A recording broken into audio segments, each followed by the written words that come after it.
I'm here at Knotfest 2025 with my first interview for the day. Jake Taylor, how are you, my friend, from Inside? Good. Good, mate. I'm good. So kicking us, I guess, straight in. So the Aussie representation for Knotfest has been pretty gnarly over the last couple of years. Parkway, North Lane, Alpha Wolf, and Void of Vision did 23. All together. Yeah. Wind Waker and King Parrot were last year with Speed. You guys in Polaris this year. That's an elite level of bands for Australian metalcore to kind of be focused on and spotlighted. How does it feel to kind of be in the conversation with bands like that? Feels like there's getting less and less when you said that next year's going to be one Australian band. Well, more than likely it'll probably be Alpha Wolf coming back doing another one, because that'd be killer. Potentially, yeah. Or I'm sure that, you know what, I reckon it's more Make Them Suffer, I would say.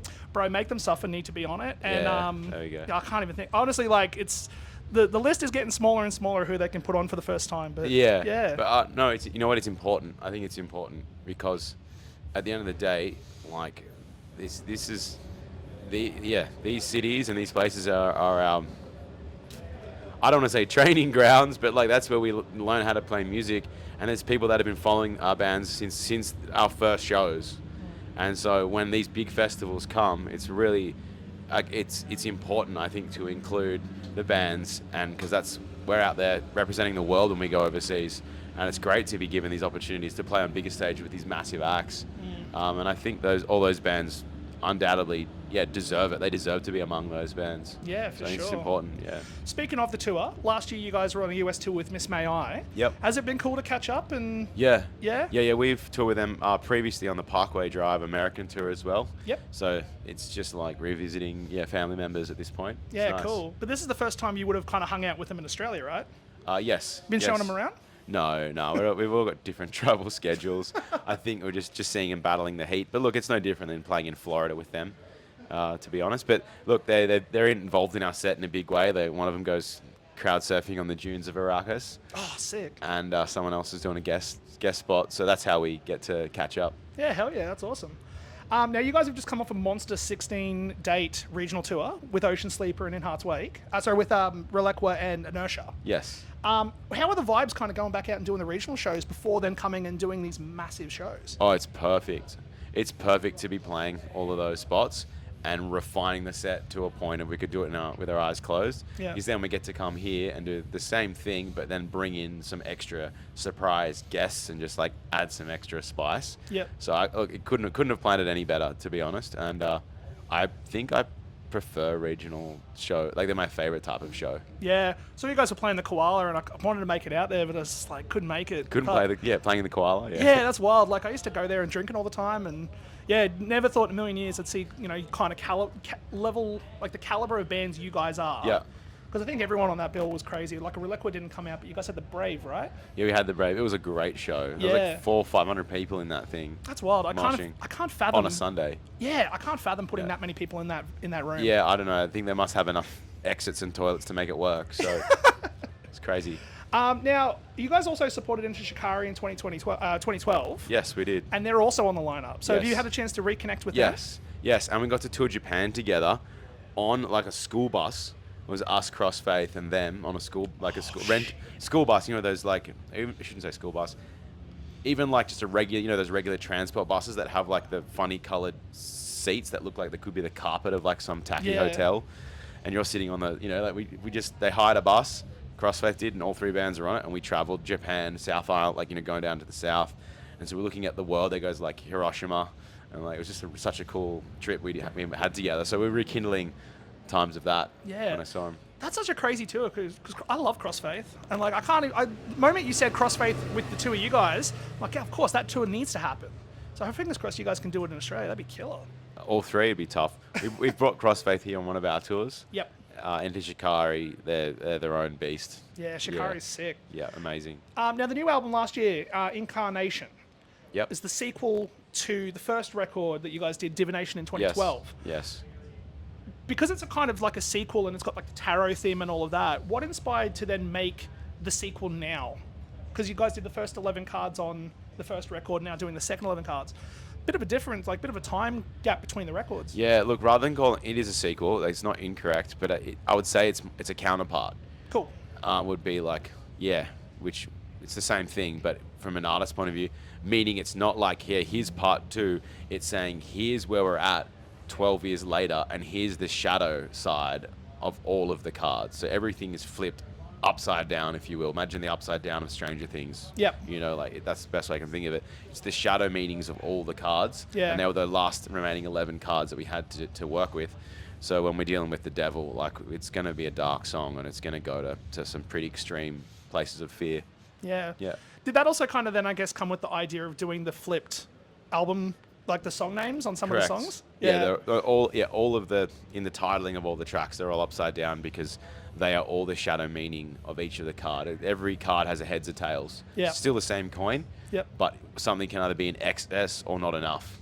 And Yep. so when you have the devil card, it's like you're fully in fear, rather than, hey, maybe you need to look at what you're not looking at, you know, because there's forces around you that are trying to suck your energy.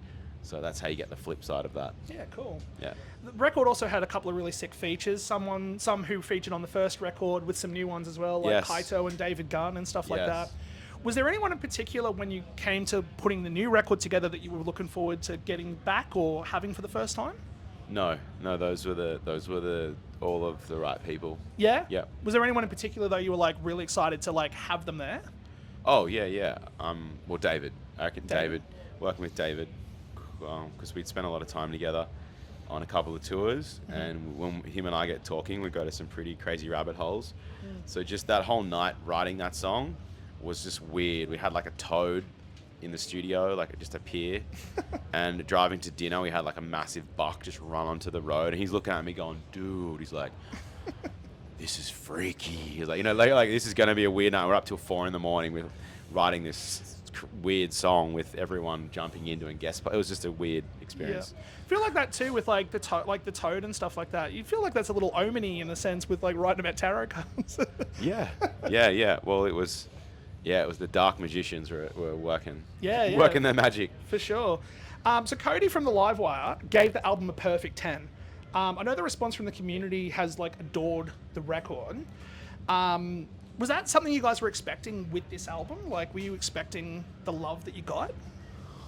No, I don't think there was no desire to be a crowd pleaser on this record at all. It was, I don't want to say selfish, but it was exactly what we needed to make to show ourselves that we still had the fire Yep. as a band, and it was for that purpose and to do what we want to do on our terms.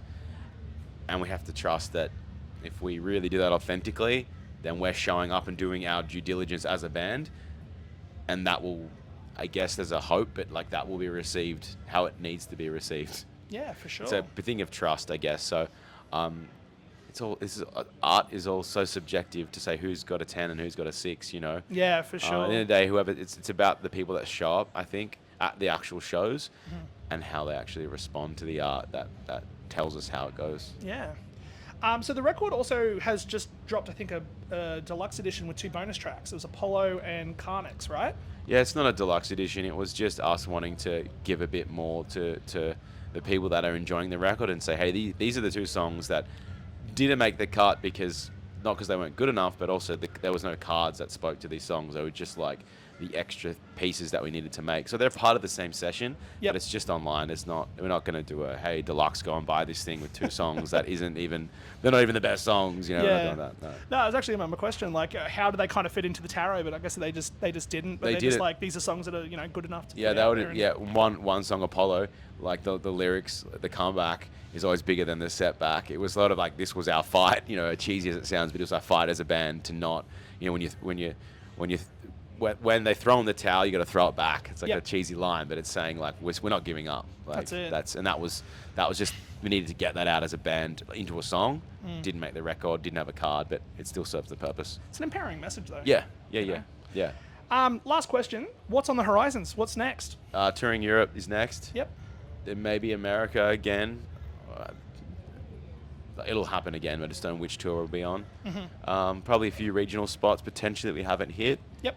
But really looking at overseas, I feel like we have done our service Yep. to Australia, and also the crowds have done their service in such a really amazing way. It's been the biggest shows we've played as a band since this record came out on our headliners, and so now it's time to look to the rest of the world and then start incubating what is the next step.